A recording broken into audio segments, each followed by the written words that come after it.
loud. So watch what you say. The recording is in progress. Great. Give another minute or two just in case anybody else shows up, and then we can jump right in. And what's the parable tonight? We are doing the Good Samaritan tonight. So another famous one. We're covering some of the famous ones right out the gate.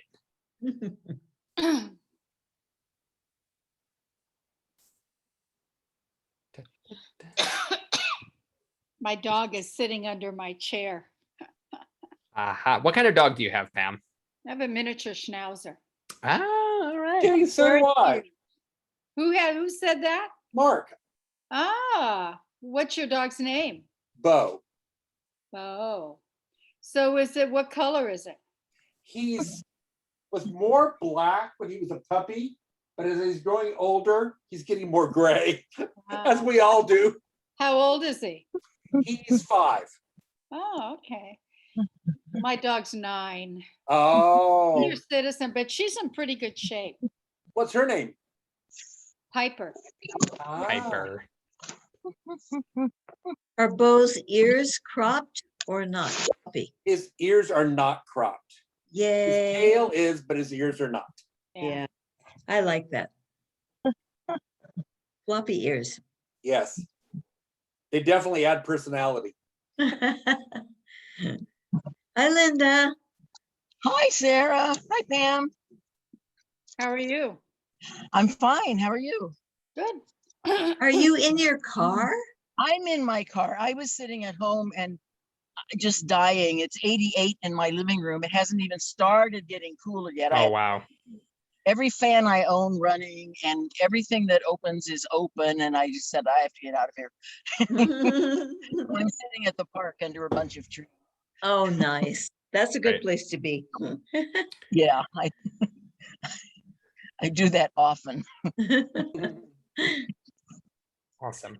Well, why don't we go ahead and jump on in at 7:04, and I want to be respectful of people's time. So thank you so much for coming out to this session of Parables of a Palestinian Rabbi. Let me share my screen with you, all you lovely people. So can we see it? Thumbs up. Yes. Yep. Can we see? Great. So let's go on ahead and jump on in here. So this is our 3rd session. As I mentioned, last week's online session had to get canceled due to some family illness stuff. Everybody's feeling much better now, thank God. So the recording of that will soon be available on YouTube. There will be a recorded version that our AV Tech Adriana will get up there for us.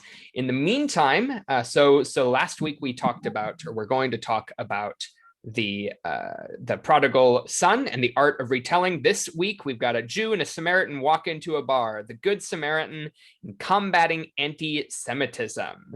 And that's after our first week where we took a look at the parables of Jesus as a whole. So this is kind of covering different themes of what the parables are, how they work, and what we can learn from different ones. So tonight, as I say, it's the Good Samaritan. Now, a man was going down from Jerusalem to Jericho. This has to be, if the prodigal son isn't the most famous of all Jesus' parables, this one definitely is. You see all sorts of organizations are named after the Good Samaritan. You've got Good Samaritan Society, which is the biggest provider of housing for elderly folks in the country, headquartered out of Sioux Falls, South Dakota, interestingly enough. You've got dozens of Good Samaritan hospitals. This one here is in the LA area. And that little picture there, it's retold for children. It's been retold for screen. It is a classic. It's such a classic that sometimes we don't even really, maybe we don't even hear it so much. It's just, oh yeah, the story of the Good Samaritan. We know that. We know how that one goes.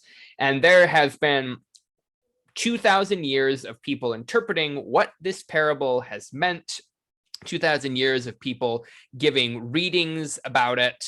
And tonight, I want to invite us to the greatest extent possible to encounter the parable anew.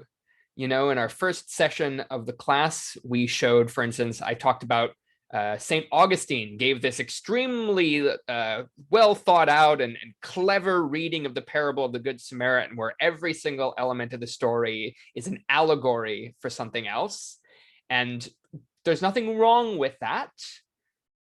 But one of our goals in exploring this from the perspective of Jesus' early hearers, those who first heard the parable, is that they wouldn't have had Augustine to explain every element of the parable to them, or they wouldn't have been like us and had teachers and preachers and ministers and storytellers to explain, quote unquote, what it means.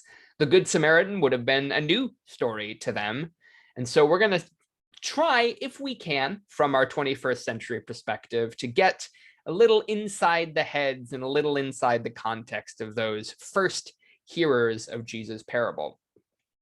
And to do that, I want to go ahead and let's just go on and read the parable. And if folks can see that and are comfortable reading aloud, I'm going to call on folks just kind of going down my list. And if you'd be willing to read the passage on screen aloud, that would be great. So Mark, would you be willing to read this first portion?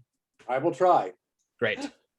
I don't read that great out loud. So just then a lawyer stood up to test Jesus. Teacher, he said, what must I do to inherit life? Jesus said to him, what is written in the law?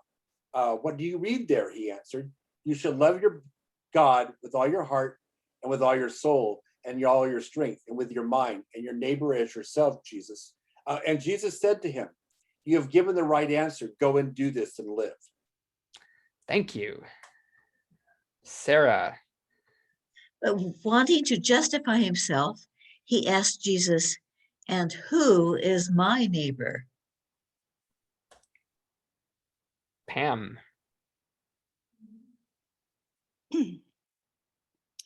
Jesus replied, a man was going down from Jerusalem to Jericho and fell into the hands of robbers, who stripped him, beat him, and went away, leaving him half dead.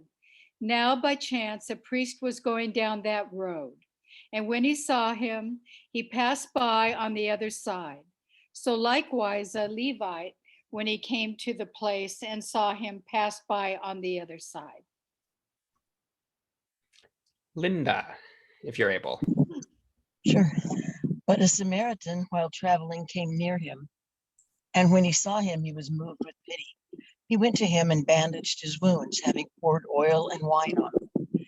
Then he put him on his own animal, brought him to an inn, and took care of him. The next day he took out 2 denarii, gave them to the innkeeper, and said, take care of him, and when I come back, I will repay you whatever more you spent. And Bo, you want to finish us out? Which of these 3 do you think was a neighbor to the man who fell into the hands of the robbers? The lawyer said, the one who showed him mercy.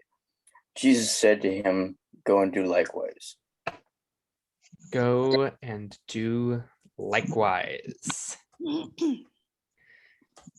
So let's do a couple questions about this here. And you don't have to answer all these, but I'll read them aloud and then we can take some time thinking about how the parable strikes us tonight before we go into any interpretations or context. So what struck you as maybe interesting or confusing or challenging this time out? What interpretations have you heard drawn from this parable, or have you drawn them from it in the past? Maybe from a minister, maybe from a Bible study, maybe from a sermon. Is there anybody you identify with in this parable, and why? And just any other comments or concerns. So anything that jumped out at you in terms of new details or things maybe you hadn't paid so much attention to the last time you read it. Anything any interpretations you've heard that you particularly liked, if folks would be open to sharing, I'd love to hear some thoughts.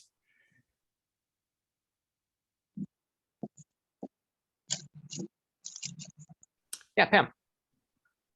Well, I find it interesting that the priest crossed the street, you know, didn't want to help. I mean, that's pretty low. For a priest.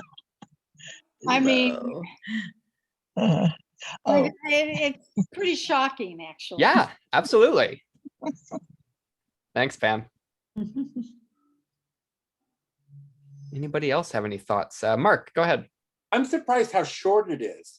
You know, as a child and all that, I was read this story over and over, and it was multiple pages and embellished a lot more than what it really is. It is funny how short the actual text of the parables is. Last week we read absolutely the longest, which is the parable of the prodigal son, but most of them are way shorter than that, way shorter than you think, given how much you've thought about them and how many times you've heard them. Thanks so much, Mark. I saw Linda's hand up. yes, Pam reminded me of an interpretation I heard years ago, which really struck me. And that was what the person did was they went through each of the other people, you know, the ones who didn't do the right thing, and explained why.